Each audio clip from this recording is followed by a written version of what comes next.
Good evening dear student. देखिए unit second से last topic है यहाँ पर ग्लाइकोजेनेसिस। ग्लाइकोजेनेसिस के बाद इसमें जनरली कुछ बचता नहीं है, एक ही चीज बचती है, ग्लूकोज स्टोरेज डिजीज, ठीक है, या फिर ग्लाइकोजन स्टोरेज डिजीज। तो डिजीज की बात यहाँ पे मैं नहीं करूंगा, केवल ग्लाइकोजेनेसिस की बात करता हूँ। तो ग्लाइकोजेनेसिस में कुछ खास है नहीं। ग्लाइकोजेनेसिस देखिए सिंपल सी बात, जहाँ पे जैसे मैंने क्या कहा, ब्रेक डाउन, ठीक है, ब्रेक डाउन। इससे पहले जो भी बात किया हमने किसकी बात किया, ब्रेक डाउन की। ब्रेक डाउन की जब बात आती थी तो हम क्या बोलते थे, मेटाबॉलिज्म, ठीक है। कौन सा वर्ड आता था हमारे पास, मेटाबॉलिज्म। मेटाबॉलिज्म मतलब ब्रेक डाउन, कोई भी चीज हम तोड़ रहे हैं, ग्लूकोज टूट रहा है तो ग्लूकोज मेटाबॉलिज्म, कार्बोहाइड्रेट टूट रहा है कार्बोहाइड्रेट मेटाबॉलिज्म। लेकिन यहाँ कौन सा वर्ड आ रहा है, जेनेसिस, ठीक है। कौन सा वर्ड आ रहा है, जेनेसिस। जेनेसिस बोले तो अगर आप ध्यान से देखिए, जेनेसिस बोले तो जनरेशन,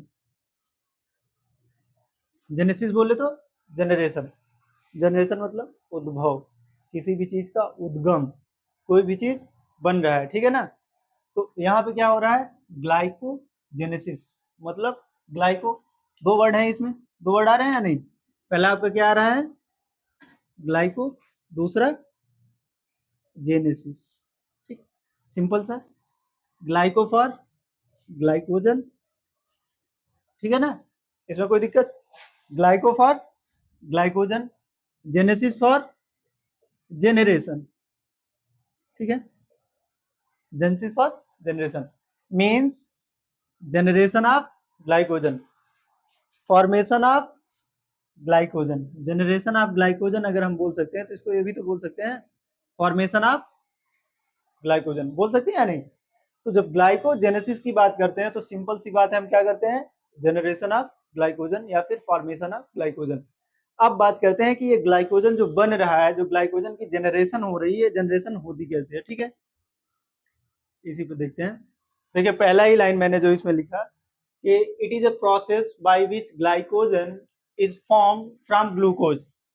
यह एक ऐसी प्रोसेस है जिसमें ग्लूकोज से ग्लाइकोजन का फॉर्मेशन हो रहा है या फिर ग्लूकोज से ग्लाइकोजन बन रहा है।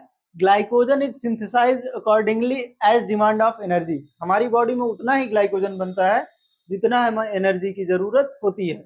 इस बात का क्या क्या तात्पर्य है, इसका सीधा सा तात्पर्य है कि हमारी बॉडी में पहले क्या बन रहा है, ग्लूकोज। जितनी बॉडी की एनर्जी है उतने हमको क्या चाहिए, ग्लूकोज। अब ग्लूकोज जो बना ज्यादा अमाउंट में बन गया, तो जितनी एनर्जी हमको चाहिए थी उतनी एनर्जी क्या हुई, कंज्यूम हो गई।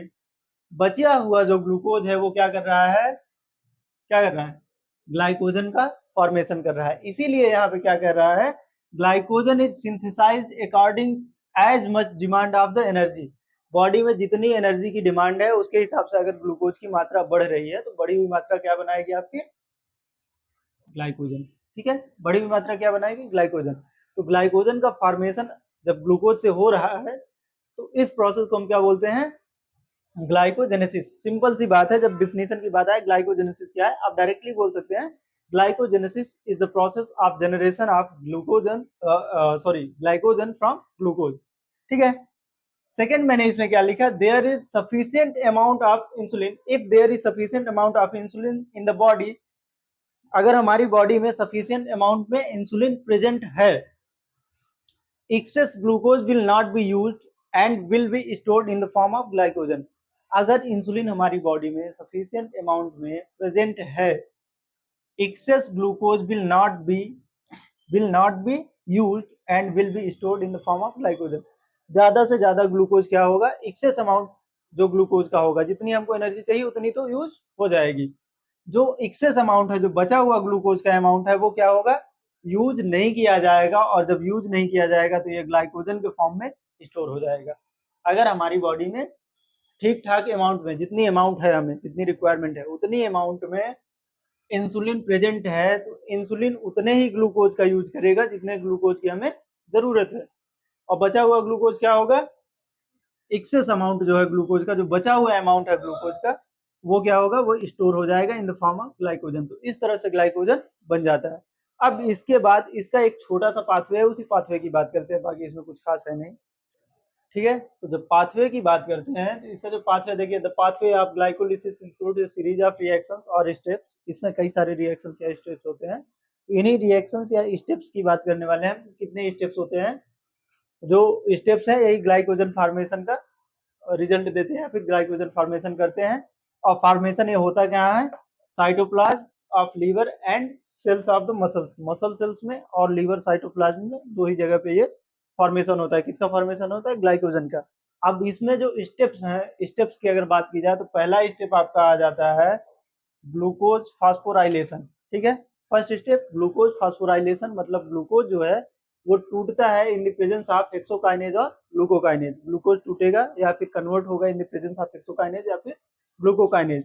अब ये जब कन्वर्ट होता है तो कन्वर्ट होने के बाद क्या कह रहा है? फास्फोराइलेशन, मतलब इसमें फास्फेट मिल जा रहा है। फास्फोराइलेशन मतलब फास्फेट मिल जा रहा है। फास्फेट जब मिल जा रहा है तो बना क्या रहा है? Glucose 6 phosphate. अब ये जो ग्लूकोज 6 फास्फेट है, ये ग्लूकोज 6 फास्फेट फिर से फर्दर कन्वर्ट होता है और कन्वर्ट होकर क्या बनाता है? Glucose 1 phosphate.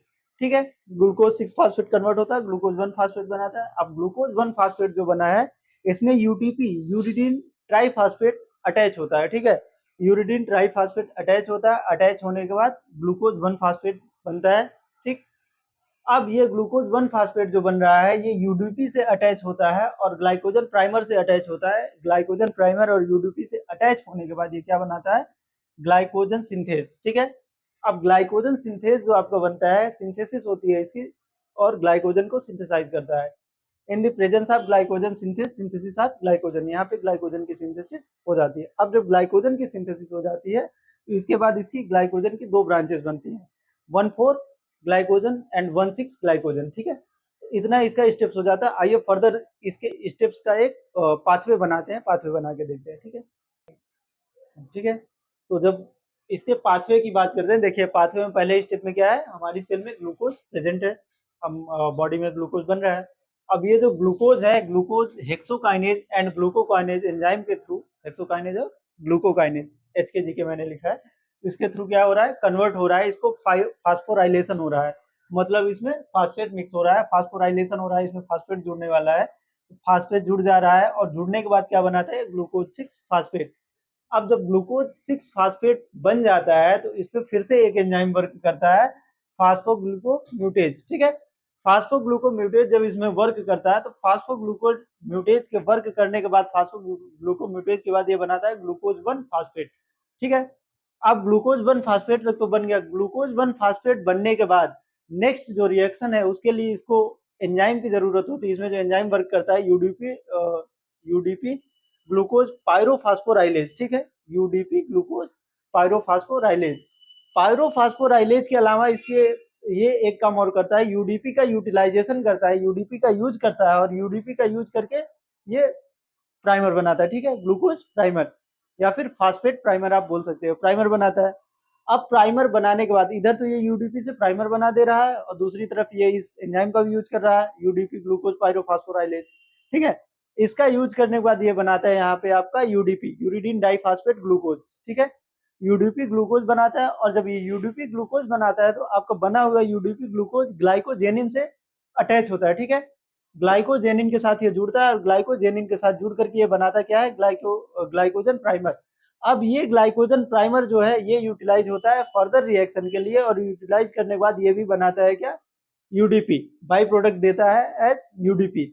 इसके अलावा इसमें जो एंजाइम इन्वॉल्व हो रहा है इस रिएक्शन को कंप्लीट करवाने के लिए, ग्लाइकोजन से यूडीपी बनाने के लिए और यूडीपी ग्लाइकोफॉस्फेट से 1,4 ग्लाइकोसिल रेसिड्यू बनाने के लिए, उस एंजाइम का नाम है आपका ग्लाइकोजन सिंथेज। ठीक है, यहाँ पे ग्लाइकोजन सिंथेज का रोल बढ़ जाता है क्योंकि ग्लाइकोजन सिंथेज एक तरह से फाइनल एंजाइम माना जाता है जो क्या कर रहा है? यूडीपी को कन्वर्ट कर रहा है 1,4 ग्लाइकोसिल रेसिड्यू में। अब ये जो 1,4 ग्लाइकोसिल रेसिड्यू है ये फर्दर कन्वर्ट होता है, यहाँ पे सॉरी मैंने लिखा नहीं है, ब्रांचिंग एंजाइम यहाँ पे वर्क करता है, यहाँ पे आपका वर्क करता है ब्रांचिंग एंजाइम। ठीक है, ब्रांचिंग एंजाइम की हेल्प से आपका ग्लाइकोजन बन जाता है और ग्लाइकोजन का जो ब्रांचिंग एंजाइम है ये तोड़ता है ग्लाइकोजन को, ब्रांच बनाता है इसकी 1,4 एंड 1,6 ग्लाइकोसिल यूनिट्स, यही दो ब्रांच इसकी बनती है और यही स्टोर्ड फॉर्म रहता है जो फर्दर यूटिलाइज किया जाता है इंस्टेंट एनर्जी के लिए। तो ये इसका पाथवे हो जाता है सिंपल सा, कुछ खास है नहीं। फिर से एक बार देख लीजिए, ग्लूकोज से हेक्सोकाइनेज जेके काइनेज की मदद से फास्फोराइलेशन हुआ, ग्लूकोज 6 फास्फेट बना। ग्लूकोज 6 फास्फेट फास्फोग्लूकोम्यूटेज की मदद से कन्वर्ट हुआ और कन्वर्ट होकर ग्लूकोज 1 फास्फेट बना दे रहा है।